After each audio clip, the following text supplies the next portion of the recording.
Hello everyone, and welcome back to my comfy corner where I talk about things that make me comfy and cozy so I can stop bothering the people around me. And today, girlies, listen up, okay? You did not read the title wrong. I'm talking about video games now. Your girlie is multifaceted. She is an all-arounder. Put me on the league. I wanted to just talk about games that I think deserve more love, but honestly, I just want to talk about games that I feel like I don't see a lot of people in the YouTube space or in the internet space talk about as much as they should. So this is what that video is going to be. A couple of disclaimers. I will do my best to not spoil anything, but honestly, if you have been watching me for some time, thank you. If you haven't, please do. I'm probably going to spoil some things. So I will try to have a spoiler alert warning. You'll see it somewhere around here. Tiana's gonna have fun with that. But for the most part, I'm going to keep it very generic until I get to the games that I really want to talk about, and again I'll have a spoiler warning for it, just because I genuinely want people to play them if it's playable. Certain games that I'm going to mention aren't really playable unless you have some really fun and sneaky ways to play them. I'm not condoning it. Nintendo, come go crazy for me. I want to work for you one day. But with all of that being said, I hope what you take away from this video is that there are more games than the mainstream games, and also it's okay to dig through some shovelware to find some really good bangers. I try to keep a good variety up here, but as you can see, my play style is generally comfy cozy stuff, but I try to add in some actiony story-based games just because I'm a multifaceted queen and should be treated as such. And with all of that being said, let me get into the very first game that I want to talk about. Okay, so if you see me looking down or looking here or looking there, I have my notes. I'm going to try to keep up with my notes. Some of the girlies that get it. The girlies that don't, I'm sorry. But the very first game that I want to talk about, okay, is a game called Rhythm Thief.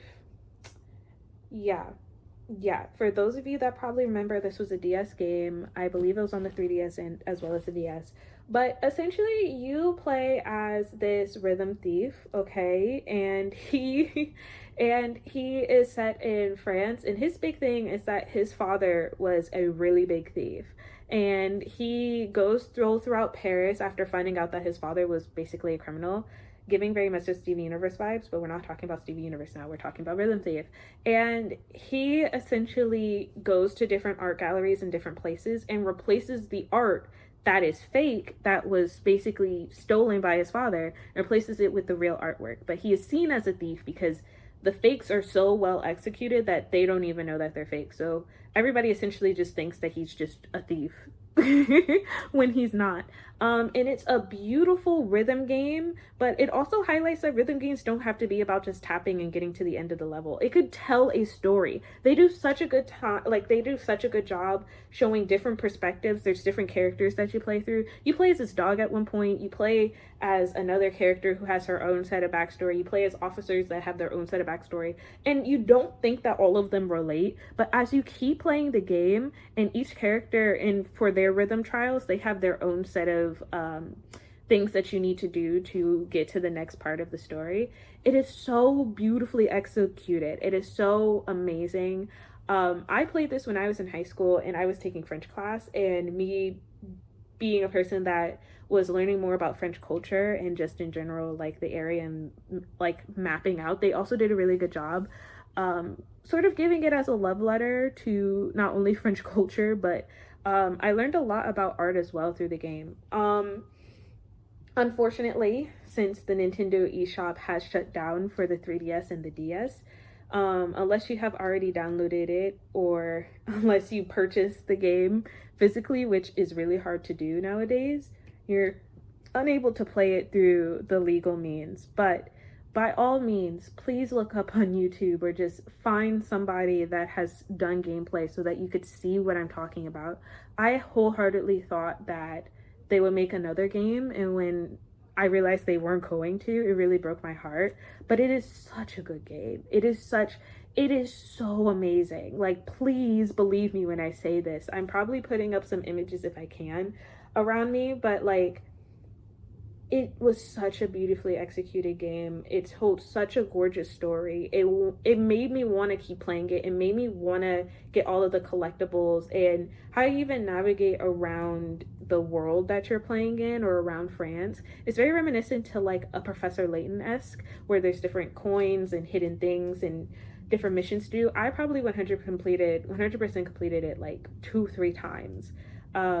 So I just want to give Rhythm Thief their flowers. You are my number one right now, and I'm talking about you first because I want to get some of the ranty things out of the way so I could like calm myself down as I'm talking about other games. But genuinely, please play it if you can. But if you cannot, please watch the gameplay. I wish more people talked about it.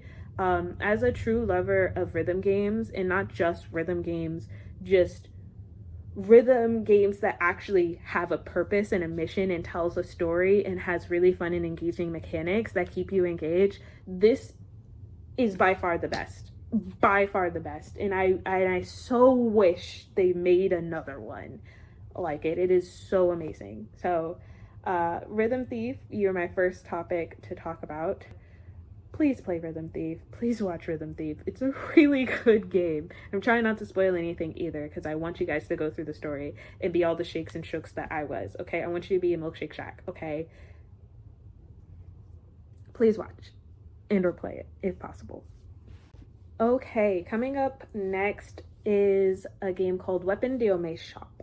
I'm pretty sure I'm pronouncing it right, but if not, I have a picture up here. This is also another one that you can't unfortunately play through legal means unless you have already purchased it.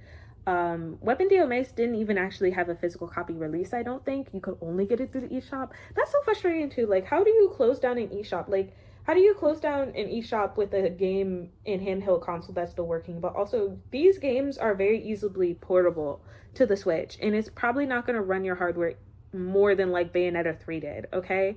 That's my separate personal gripe. Nintendo, don't get mad at me, but also I'm standing 10 toes down on it. If you're gonna close an eShop, at least make it cross-platformable, and I know that you can do it. But I also have my own separate gripes about the Switch eShop in general, so I'm just gonna talk about Weapon de Omasse Shop. So Weapon de Omasse Shop, you play as a blacksmith, and I know that we in the past couple of years have been flooded with blacksmith games. I know that a flagship for the VR experience was a blacksmith game that did not do as well as people thought it would. I saw that coming a mile away, but I'm not here to judge.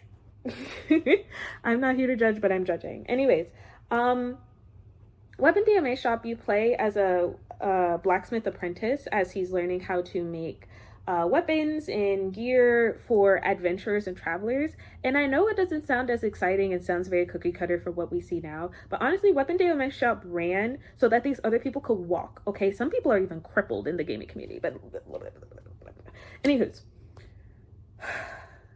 Weapon de Omasse Shop, you play as an apprentice, okay? You play as an apprentice who is learning how to make weapons and stuff for the first time, and makes weapons and armor and stuff for adventurers. And what's really cool about this is it's not only a fun rhythm-y game where you get to make weapons, and it's a very addictive process, and the more materials and stuff that you get, the better. But what I love about it is as you're like manning the shop and as you're making weapons, you also have this little orb that tells you everything that's happening from the adventurer's perspective. You don't get to see it physically. You get like a log of what's going on, and you hear what they hear, you see what they see in big air quotes. You don't necessarily see anything, but you hear everything that's going on. And what I love about it is if you don't make a good enough weapon, or if you don't give the adventurers the weapons that are suited to them, one, you can't progress the story for the main characters, and you will know who the main characters are. My favorite were the twins. They were really fun. Also, there was this hero that actually wasn't a hero and would just take your weapons and go on fake adventures, and that was really fun. Like, they have really fun and interesting characters. It's so funny. But I also love that you get to like read the logs, and you feel like you're going on the adventures with these people. And there's even like the side characters who are just named like Soldier A, B, and C, and they have their own rankings and stuff.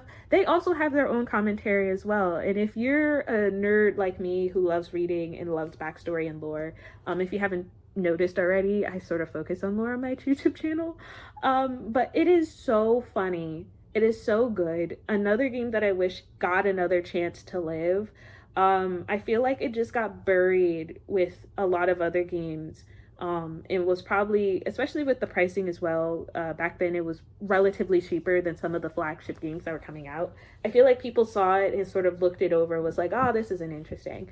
But it was so fun. It was so good. I tried to find like full-on gameplay of it, and there is some on YouTube, but it's not at the full quality that I would want it to be. But please, please, please, please, please check out Weapon DOA Shop. If you find videos about it, please watch them. If you're able to play it through other means, I'm not condoning it, but I'm not also stopping you. It is so good. It is so good. Weapon DOA Shop, like, I'm just reliving my memories playing it, and I wish I could play it now, but I can't because my 3DS doesn't work anymore. But it is so good.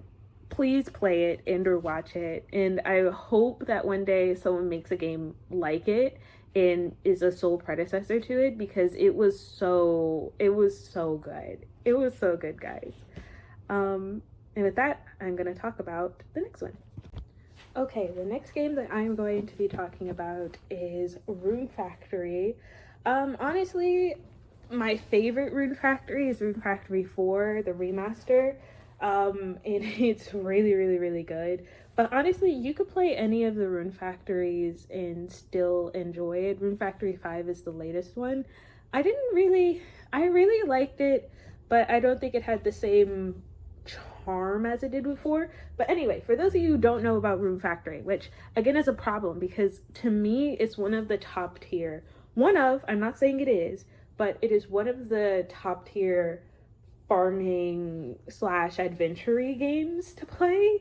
Basically, you play as X hero here that you get to customize, and you could do farming, you could tame beasts, you could ride any of the beasts that you tame, you could fight monsters, there's a story, there's romances, there's marriages, there's children, okay? It is everything that you want in one. And what I love about Rune Factory is that in a way, it's a parody of the genre itself, because you level up for anything. Like, you level up for walking, you level up for talking, for foraging, like the smallest things you level up for. And when you find out like you're scaling on things, it's super funny, but it's also integral to the story. Rune Factory 4 is my favorite. You basically lose your memory, and turns out you become really important later on. You get the shtick. But I sort of like the graphics, but also I love the remaster version because you could choose the difficulty in romance options, because Rune Factory 4 original was notorious for having really, really hard like leveling up for romance options and stuff like that. I personally love the romance options a little bit better in Rune Factory 4 as well. But it is so fun. It is so funny. I think in times where they don't intend to be funny, but I still think that it's comedic at points, they do a really good job with just character development and having like the villagers around you actually have some level of importance. I will say that Rune Factory 5 probably has more agency, like more character agencies, but I don't know how to explain it. It wasn't that Rune Factory 5 was bad. I feel like I was still living in that nostalgia of 4 remaster, because I was playing it so much that by the time 5 finally came out, and I was excited when 5 came out and I played it, it was sort of like, this is nice, this is new, but I sort of prefer 4 rather than 5. But all of the Rune Factories are amazing. You should check them out. Both Rune Factory 4 and 5, both Rune Factory 4 and 5 are out on the Switch, so you could play those. I believe they are planning on doing a remaster of 3 as well soon. I think that's coming out in 2025. But please check it out if you are into farming sims, but not only farming sims, but having an actual story plot to go through at your own pace, but also having like fighting and mining and all the other fun stuff that you like actually be integral in you leveling up in your playstyle. Be important as well. So that being said, I will talk about the next game. Okay, next up is Sorcery, and Hear me out about Sorcery. So this game is for those who really love like a D&D session or like an adjacent where you get to role play as a character and your choices matter, and there's some randomness with dice and some randomness with the characters that you get through. And like what I love about Sorcery, I believe there's 4 parts for Sorcery, if not 3. I played through it all, and honestly I got super excited when they put Sorcery on the Switch. I prefer playing it on PC, but again, at least there's options, and I think now it's on all consoles, but don't quote me. Anywho, Sorcery is about you playing as a character that ends up going on a venture to try to save their village. Honestly, you sort of forget that by the time you get to parts 2 and 3. In part 1 it's more important because you're sort of close to proximity of your village, but anywho's, it is super fun. It is great, again, to play solo. It is a solo player game. But what I love about it is the art style is very papery, which I love. Your choices matter, but also you can rewind time if you make a decision that sort of ends your run in your game. I personally did not like myself playing Sorcery because instead of me using the rewind option, anytime that I sort of reached a dead end, I would just restart my character. And that became really frustrating once you get to parts 2 and 3, because for 2 you have to use the rewind button, the rewind time option, because I don't think there's a way for you to really complete part 2 Sorcery just straight up without you I don't think there's a way for you to just straight up beat Sorcery part 2 without you having a guide and like doing everything through the guide. But even then, I think it still requires you to rewind time. But also, it sort of takes away from you discovering stuff by using a guide. Like, personally, what I would suggest if you play Sorcery, 1, it's a lot. It could be overwhelming. But I always recommend this to people who want to get into D&D but don't have a group of people to play it with. Just because a lot of the mechanics that happen in Sorcery is very reminiscent to how you build your character in D&D and all that other fun stuff. But also, it's a really great solo campaign that you could sort of pick up and go. Don't be like me and write down the spells, by the way, because they added features so that you not only remember the spell, but they have a spell book. When I played it, I was like, oh, I need to write down the spells so that I know out the gate whenever a spell thing comes up. And I was more of a spellcaster in my playthrough, but you don't have to be. But don't do that. It's not needed and it's not necessary. Other things to note, each part, you have the option to remember your first part if you're playing from the same save file or the same console. But if you are not, or if you decide to play as a different character, you can play each part without playing the previous parts, and it still be its own individualized story. So again, really great for one-shot people who want to just pick up and go and not feel as committed to completing all the parts right out the gate. And it goes at your own pace, which I really like as well. So check out Sorcery, but again, only for those who really like reading lore, who want to play D&D but don't know where to start and don't know how. I think this is a great entry-level game for you, and it is a great story that you personally get to create yourself. And if you do check it out, I will love to see in the comments what type of character you built. Again, for me, I was more of a spellcaster, so I focused more on having more spell uses than I did with fighting, and that caused a lot of problems for me for parts 2 and 3. But yeah, please check it out if that interests you. It's a really fun game. I wish more people talked more about it when we talk about D&D stuff. Like, I love Baldur's Gate. I'm a Baldur's Gate girly myself. Don't come crazy for me. I have played D&D. I did 2 full campaigns that were in succession of another. I ran a couple of games myself. So I am very well versed in D&D, the 5e version. But I just feel like for those that are still looking from the outside of the club, they can't get in. I think that Sorcery is a great option, and it's not expensive either. Like, I think if you get all 4 parts, it costs the same as one game, and I have hours upon hours on Sorcery. So I personally think it's well worth the purchase and well worth the playthrough. But for those that don't like a whole bunch of reading and a whole bunch of remembering and storytelling, then I do not recommend that to you.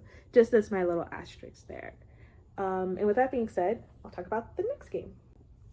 Okay, so I know I just finished rambling about how I love a good story, but sometimes you just want fun. Sometimes you don't really care about lore, and that's okay. And I say that all to say, Grow, Song of the Evertree is...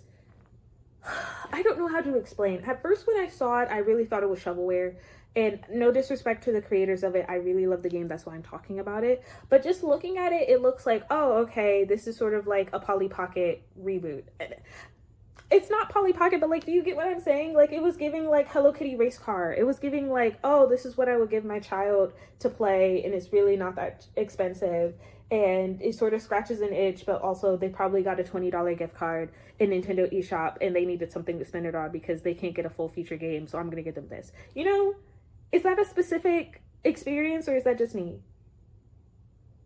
I feel like you understand me. But anyways, Girl Song of the Evertree is actually not that girlies. Give it a chance. I know it does not look like what I'm going to describe, but it is so good. Essentially, it's like, imagine a farming game, like imagine like Story of Seasons or like a Harvest Moon as 3D game, where you collect seeds based off of the worlds that you start off with, and you could like mix and match seeds to create your own like procedurally, I don't think it's procedurally generated, but like your own generated world. I'm gonna have some examples here, but it's really pretty, and I like pretty things.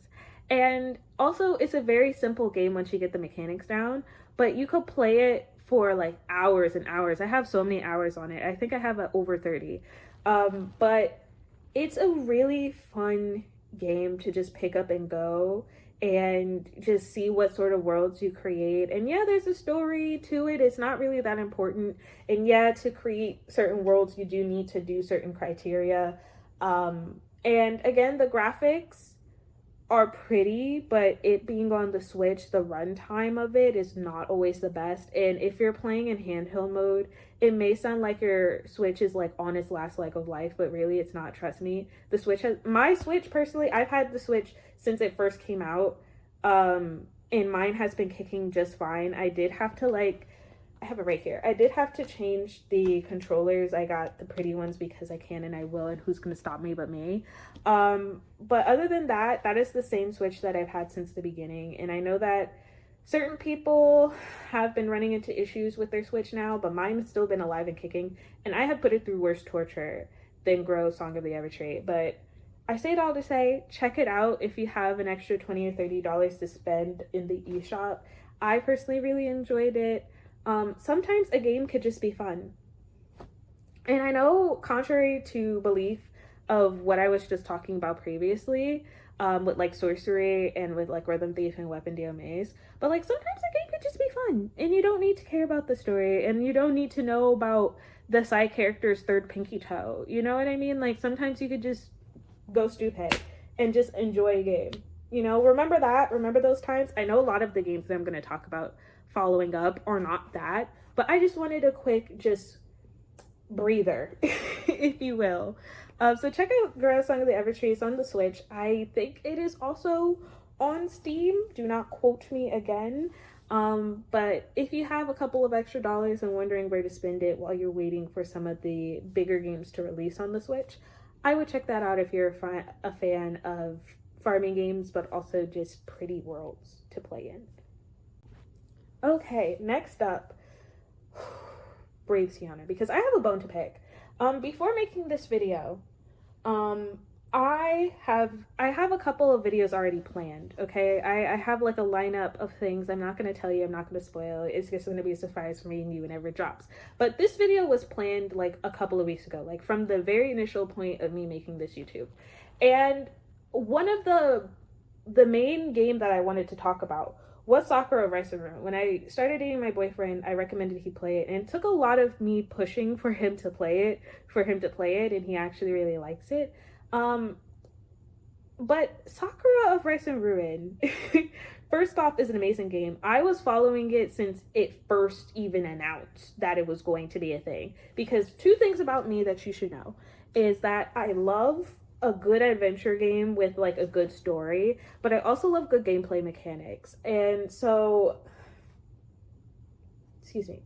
So when I saw that Sakura of Rice and Ruin combined not only a farming sim and the repetition of that and the mechanics of that, but also made it so that the better your rice farm is, the more options of attacks and the stronger you are as a character. And there's also an overarching story. I was hooked. I was here. I was reeled in. Call me your best fisher because I was fished. Okay. So it was everything I wanted it to be. But when it came out, and I was playing it and I personally loved it. It was great. To be fair, the beginning is a little bit slow, but once you get past the first boss, everything opens up and you get to do a lot more, and it's a lot more faster paced to what you want it to be. But when I turned left and right, I was the only one there. I was thinking like no one else is going to talk about how amazing this game is. And like, yeah, a couple of YouTubers did, but it didn't really get the traction that I thought it would. So imagine my surprise, girlies, okay, before making this video, when I see in the lineup for this season of anime, for the summer 2024 anime lineup, I see Sakura of Rice and Ruin. I'm like, girlie, did we have budget? When did we get this money? Hello? Like, I was so shocked. It's so, okay. Calm down, Tiana. It's like,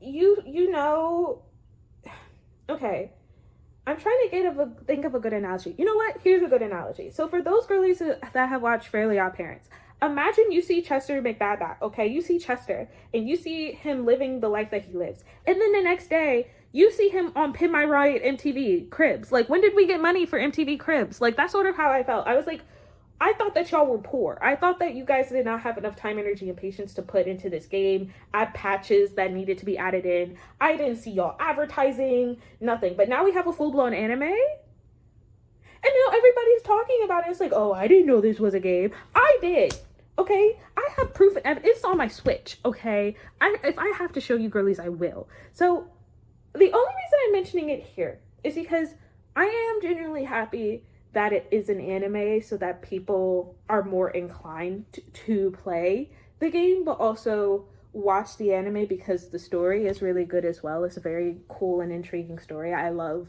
learning about different mythos of regions. But I'm also upset because now people are going to play the game and there's going to be a wave of people like, I didn't know this game was this good. And I did. And I guess that's on me for not making this video earlier. But I was too busy going crazy with TXT and also with the mole. So there you go. I said my piece on it. I'm going to move on to something that is not going to stress me out as much. Please play Sakura of Rice and Ruin. It's a really fun game. Really cool story. I personally love the mechanics. I think that the mechanics is like one of very few games that is able to successfully combine the importance of farming with the character and adding the attack and action-y parts to it. But yeah, those are my 2 cents on Sakura Rice and Ruin. So please play the game, but also apparently please enjoy the anime because it's also been popping off recently. So enjoy both. Okay, I have calmed down. The next game that I'm going to talk about is called SpiritTea. Now, SpiritTea was something that I found on like the recent releases of the Nintendo eShop. And honestly, the Nintendo eShop could do a lot better, but that's going to be a separate video for a separate time and place in a different entity of me. And so, SpiritTea is basically about you running a tea shop slash bathhouse for spirits. And if you, like me, love Spirited Away, if you love Studio Ghibli movies, and if you love the animation with it and everything,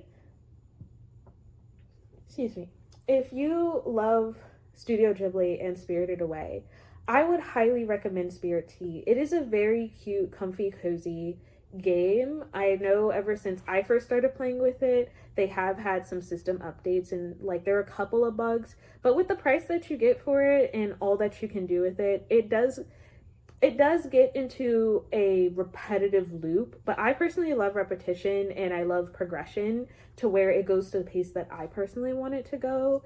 And sometimes when it comes to farming games or like farming-esque games, I would put SpiritTea as a farming-esque game, if you will.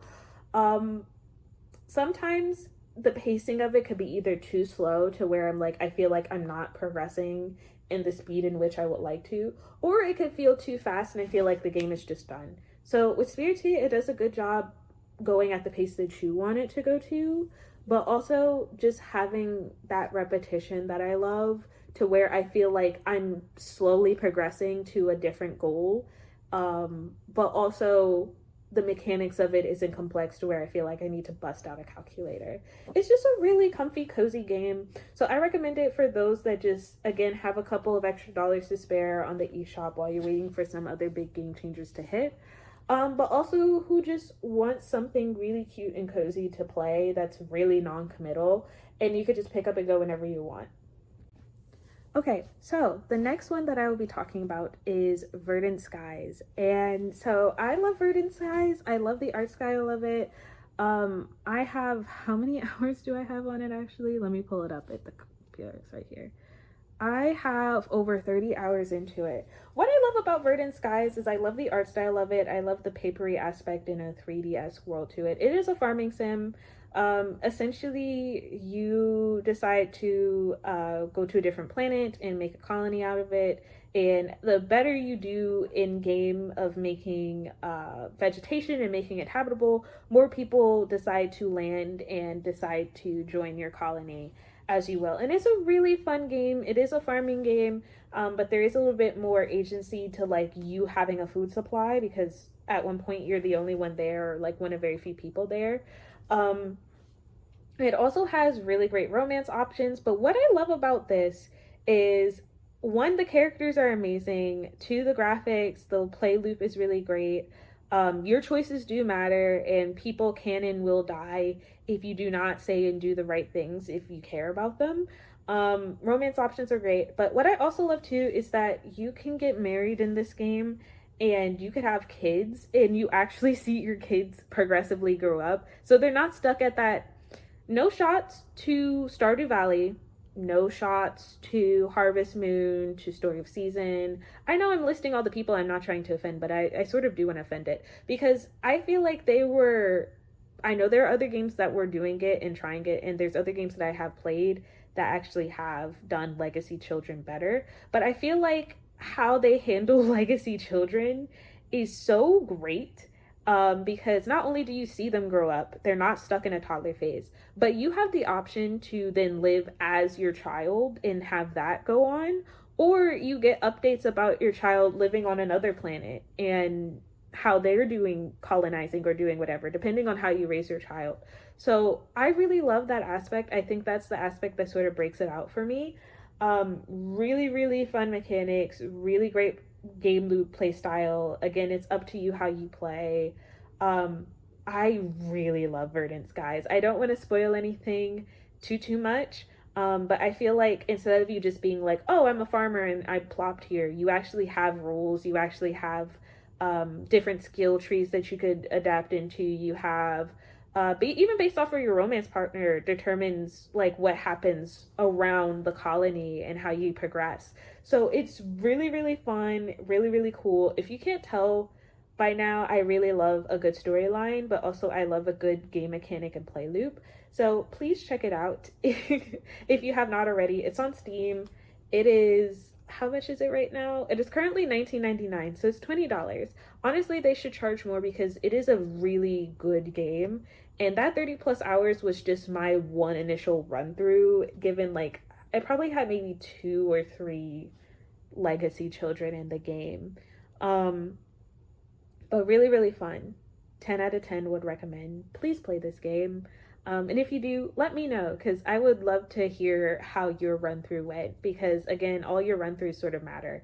And I don't necessarily recommend making a new play run for each run through that you do, but I say play the way that you want. In this game, it does have like a clear like right or wrong answer sometimes, but other times you think you're making a right decision and then you see how that plays out and it's like, oh shit, I should have went with what I went with, like what I personally would have chosen. So that is my suggestion to you if you do play Verdant Skies.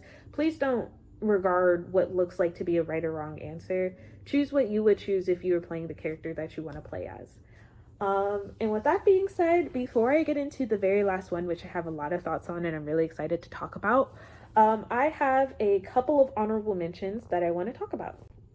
Okay, so honorable mentions. Let me get into the 2 early access games that I want to talk about that I have played on Steam. Now, early access means that the game should be playable.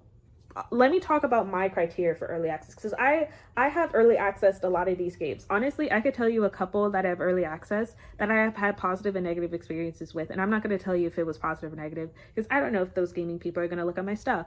Sunhaven, I played as an early access game when it was an early access game. What else have I played as an early access? Saren Fate, oh my god, don't get me started on Saren Fate early access. I'm glad it's fully released now, but I was in the trenches trying to give them a chance. Orange Season I played as an early access when it was an early access. So I have experience playing early access games. And if you can't tell by what I've been listing, I tend to play a lot of early access farming games because I really love...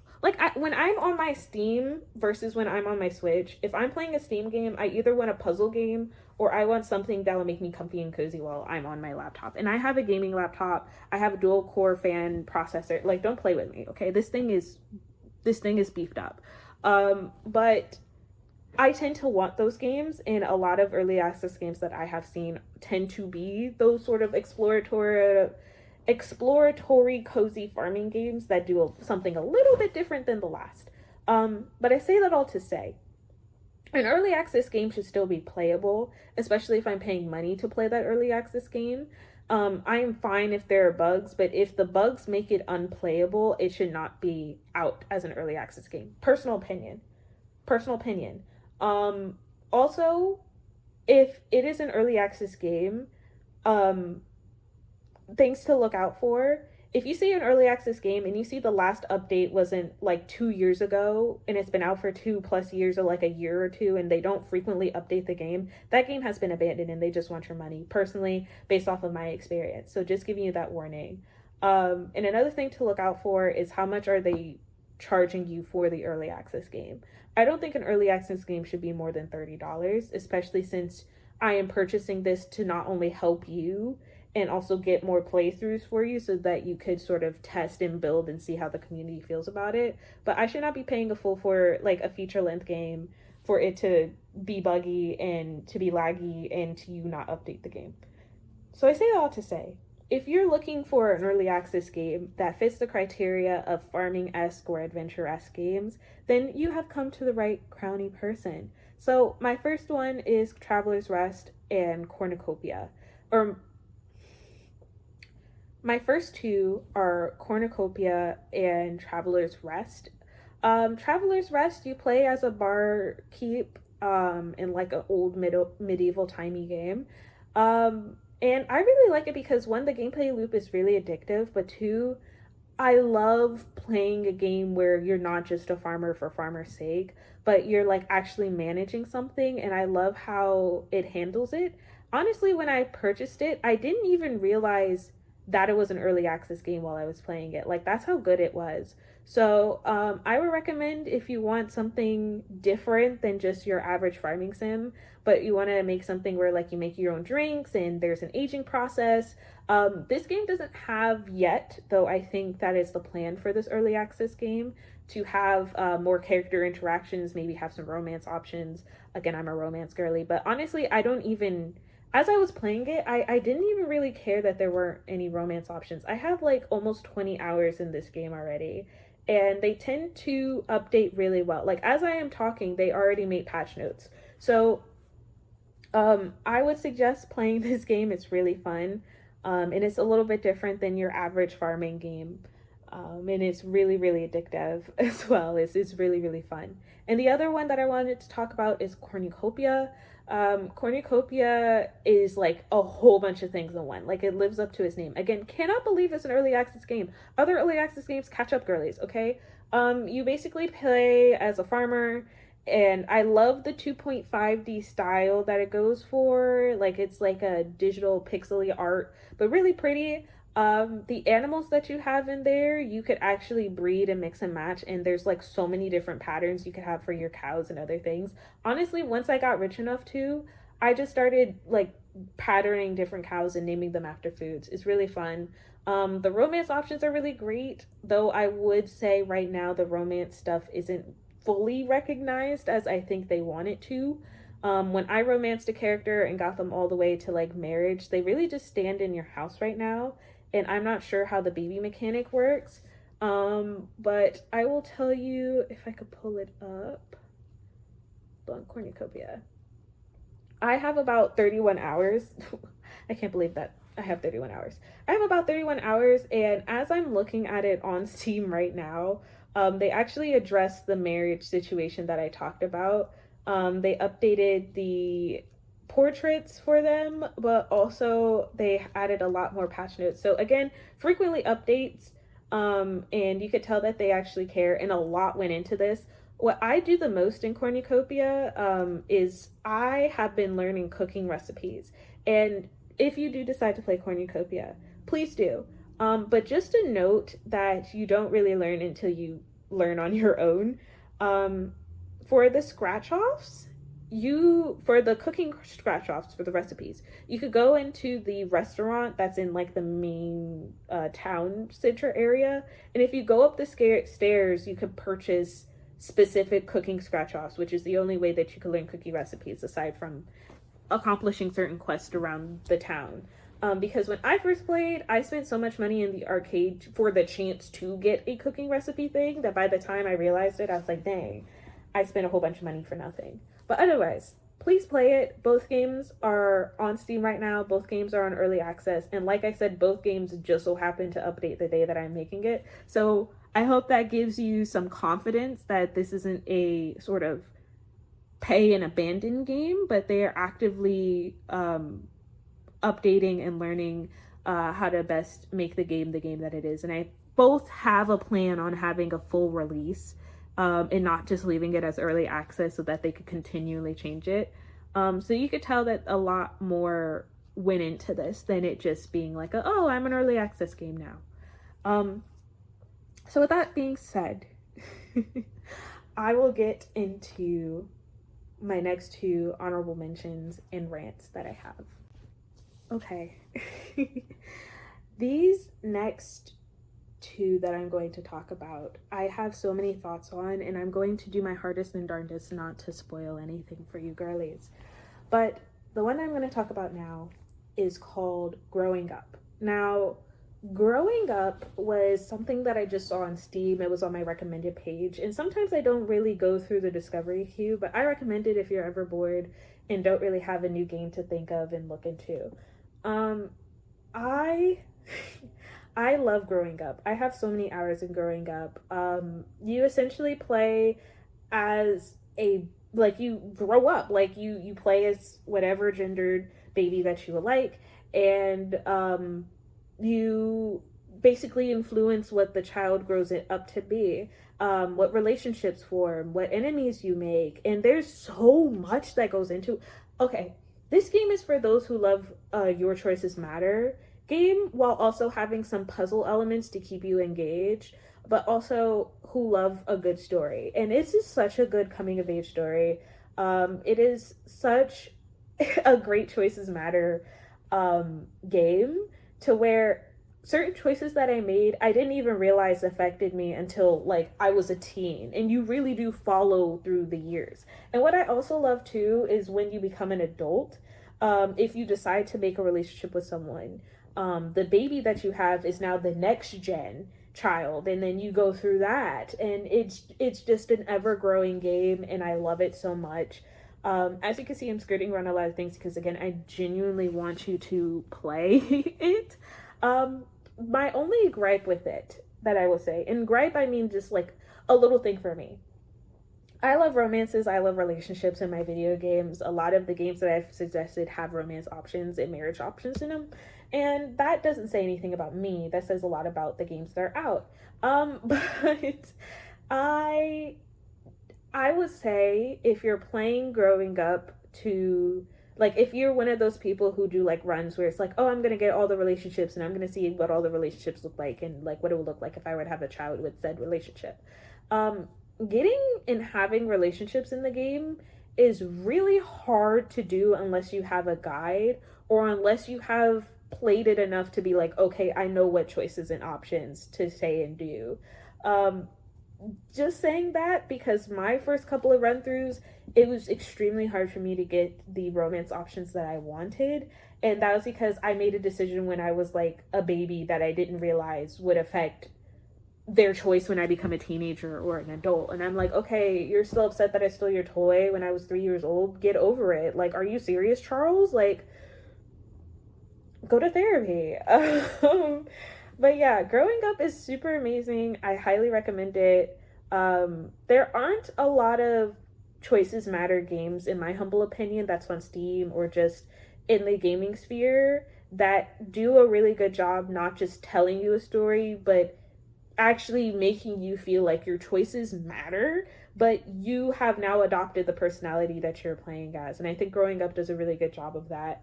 It also does a really good job not making you feel like there's a right and wrong answer, which is another big thing with Choices Matter games, where I feel like in a Choices Matter game outside of the games that I'm talking about in this video, but I feel like with a lot of Choices Matter games, like say Life is Strange or like what's another, or like Halo or something, right? There's like a very clear right and wrong answer you could give to a character. And sometimes I feel like that really influences you because you know that that's a right or wrong answer. And so instead of giving the answer you would like to give or you realistically would give if you were this character, you sort of give the right answer because you want to give the right answer. And then you'll have another run for a wrong answer, right? So what I love about Growing Up is there really isn't a right and wrong answer, again, unless you're trying to romance a specific person. And you really get to see like what life is like through their perspective and everything that they go through. And one playthrough is not going to be the same as the next because of it, and you get a lot of time for it as well. So I would highly recommend you guys play Growing Up, for those that like a Choices Matter game such as I. And speaking of Choices Matter games, let me get into the next one. Okay, y'all, breathe and relax, Tiana, because I'm going to talk about I Was a Teenage Exocolonist. Now, I know that I do every intro of my video as like, this is my comfy corner so I can stop bothering people around me. I bothered so many people about my life as a teenage exocolonist, okay? I was a teenage exocolonist. I don't know why I keep getting the title mixed up with like my life as a teenage robot, but essentially it's that, okay? Listen, Linda. Anybody who is watching this right now, okay? I need you to open your Steam account. I need you to log into your Steam Deck. I need you to go to a Steam Engine train, okay? And I need you to get this game because this game deserves so much love and attention, and this game deserves so much more than what people are giving it. Like, I need to see every YouTuber, like every mainstream gaming YouTuber play this game because, oh my God, it is amazing. Okay, I'm looking over here because my laptop is here. I have over 40 hours in this game, and that is with only one playthrough and a partial playthrough because I have a second run on here that I've been doing. And that run through is so much faster to do because once you complete the game the first time, you unlock different options and you unlock different endings. If you choose options that are like, hey, I remember my past life, right? This game, where do I even start without spoiling it? Okay, first off, you play as a baby, very reminiscent to Growing Up. You start off as a child, as a baby, and you influence how your character acts, how your character's specialties, all of the other things. But essentially this game is set, or you start off as a baby on a spaceship, right? For a part of a colony that has left Earth, basically like a cult, if you will, but I will say colony because I don't want to spoil much of anything when it comes to that. But essentially this colony decided to pull all the money that they have to send X amount of people out to space, out from Earth, because they realized that Earth was going to end soon, and sent them to do a planetary excursion and build a community on another planet. And so you play as a baby who was born on the ship. So you, as well as all the other babies that are around your age and all the other kids around your age that you get to interact with and get to talk to and potentially romance if you like, have never been on Earth before. And so you learn about Earth through your parents, but also each baby is given an augmentation because you were a genetically made but scientifically made baby. This becomes important because you get to choose different things that you are born with that may help you in the future. And you spend a certain amount of time on the spaceship, and what you do on the spaceship affects how you act and who you are when you do eventually land on the planet. It is the story. I'm really trying not to spoil you guys.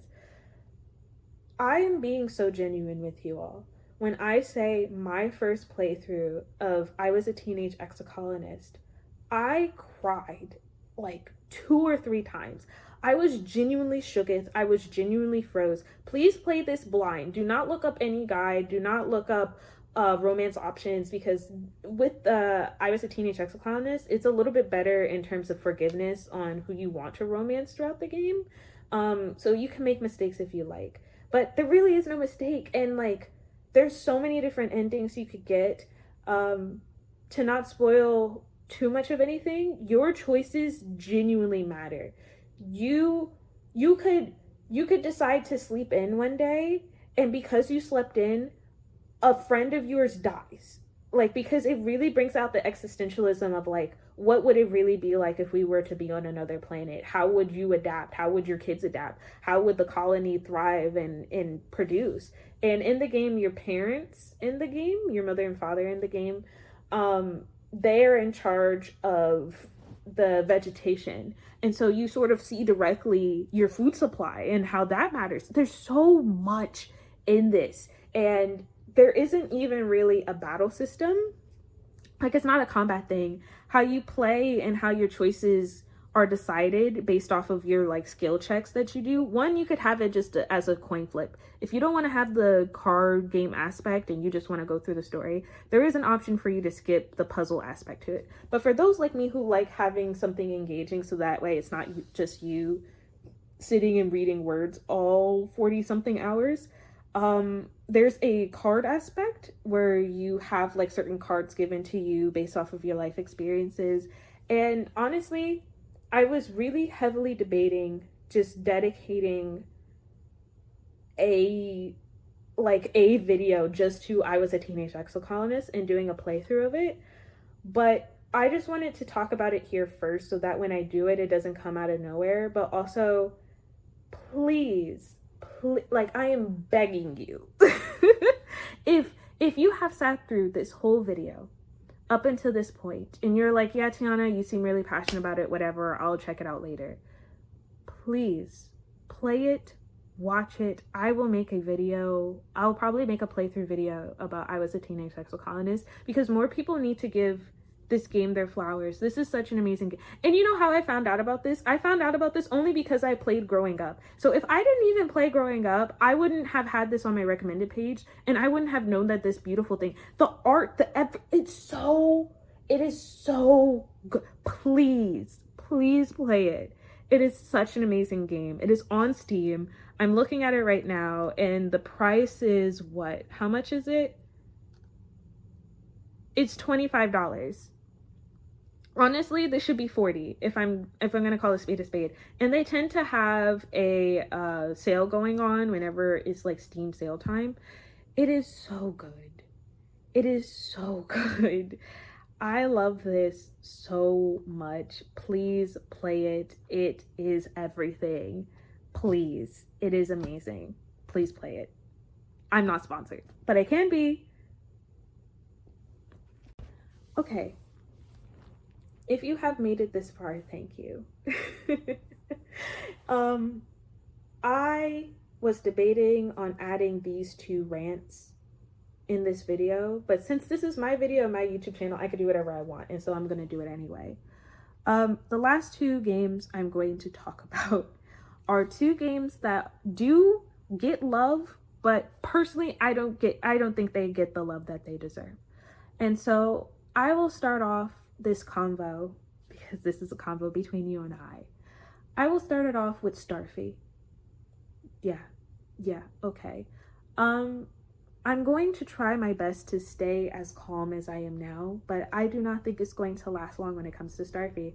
Starfy is such an amazing game, and I am mad at all of the US citizens when it came out for not purchasing the game and giving it the love that it deserves. Yeah, I'm taking a way back, way back when I was younger, okay? Because Starfy is such a phenomenal game. And I am personally pissed. And the reason why it's in this section is because technically the US only knows of Starfy 1. Only one Starfy game. But Starfy in Japan was such a smash hit. They have like 4 Starfy games and they're all fire, and I can't play it in the US and it pisses me off. So America, we need to get on to our, like, for the next Nintendo Direct, since y'all have been hitting all of my wish lists, and if we're able to have a playable Zelda, I think we're able to have a port of Starfy in a English version, okay? Because I love Starfy so much.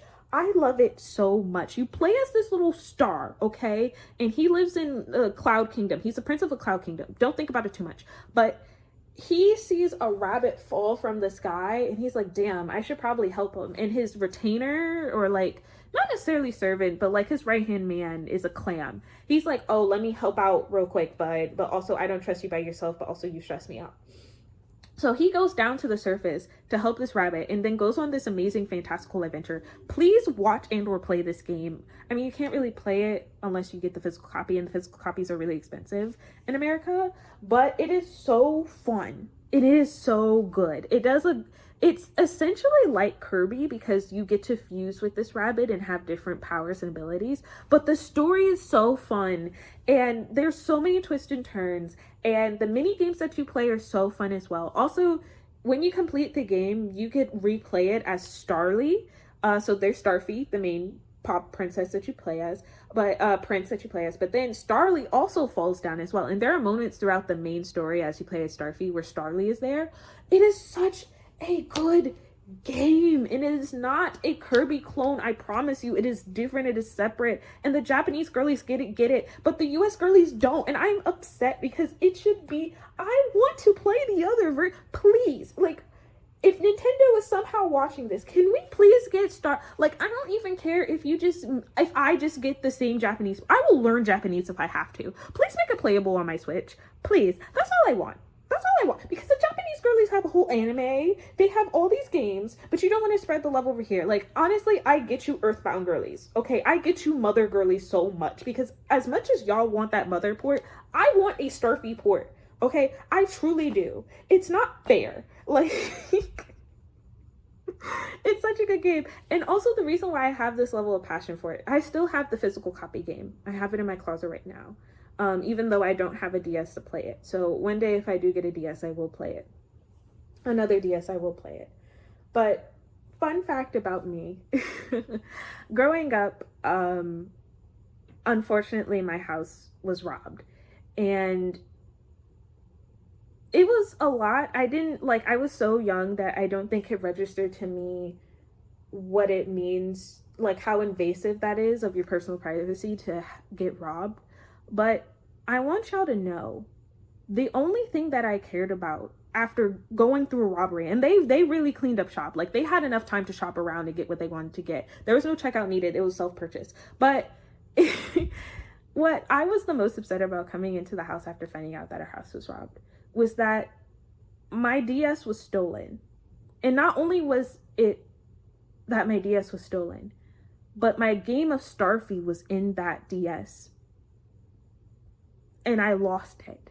And do you know the heartbreak that I went through for years being unable to get that physical copy game back, or it being too expensive because I'm a child and my mother's not going to pay for the hard copy? So I'm telling this story, one, because again, I wanted to go on my rant about Starfy, but two, I want you guys to know that Starfy, aside from it just being a game, means so much to me as a child, because it hurt going through a robbery. I don't wish it on my worst enemy. I don't. It's very invasive, and it caused a lot of insecurities that I have living on my own, but also, just of other people, the distrust that you have about them knowing where you live or like how it happened. But I say this story to say, when I was in high school, I made this friend. His name was Thomas. And honestly, Thomas, if you're watching this, I can never thank you enough. But I had this high school friend that I made. He was one of the first friends that I made in this new high school when I moved. And his name was Thomas. And I would talk about how much I missed my game of Starfy and how much Starfy was my favorite game all the time with him. So much so that we were friends for all 4 years of my high school. And right before we were going to graduate, I think it was like our last official day of school, or at least I don't tend to go on the very last day of school, but it was like the very last before we take our test or whatever. And he was just like, Tiana, I have a present for you. And I was like, you didn't have to give me a present, Thomas. Like, I didn't get you a present. He's like, oh, you always give me a present for my birthday, whatever. And when I tell you, when I opened that present and I saw that it was Starfy, I still have it, even though I can't play it, even though I don't know when I would be able to play it. But just the thought of him doing that, I don't know how much he spent on it, but he said it was a pretty penny and he took a part-time job for it. But I can never thank you enough, Thomas, wherever you are. But that's how much this game means to me. Like, that is my childhood. And as excited as I was for Thousand Year Door to get a remaster, and excited as I was for Zelda to be a playable character in October, and as much as I was excited for all these other things that came out, even Pikmin 4, words do not express how happy I would be if they made another Starfy game. So please, please, please, please, if nothing else from my ribbles and rambles up until this point, I want you to play Starfy. I want you to enjoy the joy of younger Tiana had learning about video games, playing video games, and just enjoying just a fun game. And maybe with enough people talking about it and with enough people playing it in the US, maybe we could have a Battle for Bikini Bottom moment where the company finally realizes that there is an audience here that genuinely loves it. Did not mean to get all serious. We're gonna get back to Jokey Halafi and Engi, Tiana, but I just wanted to have that moment just so that you guys know that, like, as much as I talk about a whole bunch of other things on this YouTube channel, video games to me mean so much. And specifically Starfy means so much to me. So I would love to share that joy with you all. And even if you cannot play it, because again, it's really hard to get a physical copy here in the US, if you just even watch the gameplay of it or just tweet out or just something, just please enjoy Starfy. It is amazing. And with that, I'm going to go into my last ribble and ramble and rant about a game that deserves all of the love. And I promise it's not going to be as sappy. All right, now that we got that sad sack of Tiana out the way, let's talk about something that's going to make me mad again, okay? Let's get back into the fun and the chaos of it all. I'm going to be talking about, in my last few minutes of this video, I don't care how long it takes, okay, for you guys to get this message, but Dave the Diver and all the girlies that are like, oh, Tiana, why does Dave the Diver need more love and attention? Wasn't it nominated for Game of the Year or like newest game of the year, and the company that made Dave the Diver is also making First Ascendants or Last Ascendants, whatever flibble flamble that game is, and don't they make other games? I don't care. Hush. Okay? Because they didn't win. Okay? And I am pissed. First off, let me talk about Dave the Diver for the girlies that don't get it. Dave the Diver deserves more love and attention than they get, and they deserve all of it. This game is everything and anything in one game. First off, it should be $60. Okay, I said it, and I'll say it again. It deserves to be $60. If Sea of Stars which beat out Dave the Diver is like, what, $50, whatever the ramble it is, it deserves to be more than that. Because Dave the Diver is not only a fishing game, it's not only a time management game, it's not only a story game, it is so many things wrapped up into one. So much so that I can't even talk about it in depth without spoiling something for you because of how hilarious and addicting this game is. I just thought picking up this cute little game of Dave the Diver that I'm just running a sushi shop. How foolish was I? How stupid was I? And so stupid you guys are for seeing it and not purchasing this. I want you to open your wallet. I don't care if a fly gets out of it. Catch that fly and put it towards Dave the Diver. It is such an amazing game. It should have won the game of the year. Well, not game of the year, but like it should have won the category that it was in. I'll probably have the category here. And Sea of Stars won. No hate to you, Sea of Star girlies. None. None at all. But how many times do we get to have Chrono Trigger without saying that it's Chrono Trigger? Like, I've already played Fire Emblem. I've already played, like, you can't tell me you see Sea of Stars right now and you can't think of 3 other games this looks like. And I get that it was groundbreaking and I get that the storytelling was great and woo woo woo woo woo do do do do do. I get it. But Dave the Diver does, okay. I'm gonna calm down a little bit, but I'm not. Dave the Diver does something that a lot of games in this era does not understand. Sometimes I don't want to play as a protagonist that has to go on a conquest to slay a dragon. Sometimes I don't want to have a 3D, like super high animated, super high budgeted. Sometimes I don't want a starship. Sometimes I don't want a huge like Star Wars Rogue, whatever the bumble. Sometimes a game could just be fun. What happened to that? What happened to games just being fun and happy? What happened to enjoyment? Okay, I should not be hearing people online talking about how stressed they were playing Elden Ring just for the sake of playing Elden Ring. Sometimes you could just have a fun, and that is Dave the Diver. That is quintessential. You play that game and a smile comes onto your face. Dave is such a likable character, but even if you don't like Dave for some strange reason, okay, all the other characters around are so amazing. It goes at your pace, okay? It's not, aside from certain people that visit your shop, it's not really time locked. And even if you don't go through that time, there's settings to where you don't have to have it as time locked. I played the game so much. First off, all of my restaurants are popping. Yeah, you could have more than one restaurant when you get through the game. I'm not even going to spoil the rest of the stuff that's in there. But it is so addicting. It is so fun. There are so many game mechanics thrown at it to where you think this shouldn't work, and it does. And let me just flex my degree real fast. For those that do not know, I graduated with a game production degree. I wanted to make video games. So I know about the unfairness of a game. I know about the mechanics of a game. I know I fundamentally have a degree that tells you that I know what I'm talking about when it comes to video games. Trauma. I know what it's like to make a video game. I know what goes into it. I know the mechanics of it. I know all of that. And with that background, I am telling you right now, every single person that worked on Dave the Diver is a goddamn genius, okay? They did so much and made it look so effortless. And I watched all of the interviews of the Dave. After playing Dave the Diver, I had to know more about these people. And the fact that in their interviews, they're like, we wanted to add more stuff in there, but then realized it would have been too much. With all that you get in the game already is crazy to me. They already have free DLC updates. They did one with Godzilla. They did one with Dredge. I think they have another one planned. Please,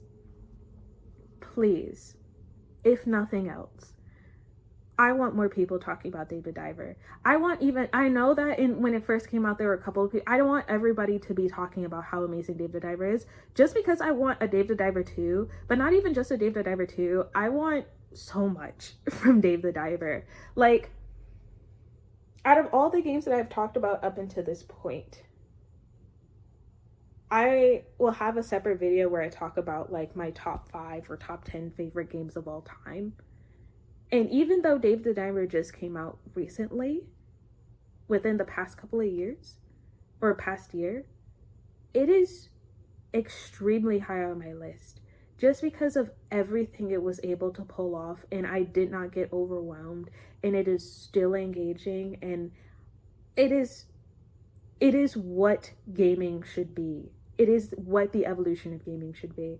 Genuinely, like I could do a whole video on Dave the Diver actually, and I might, but please play, watch, experience Dave the Diver.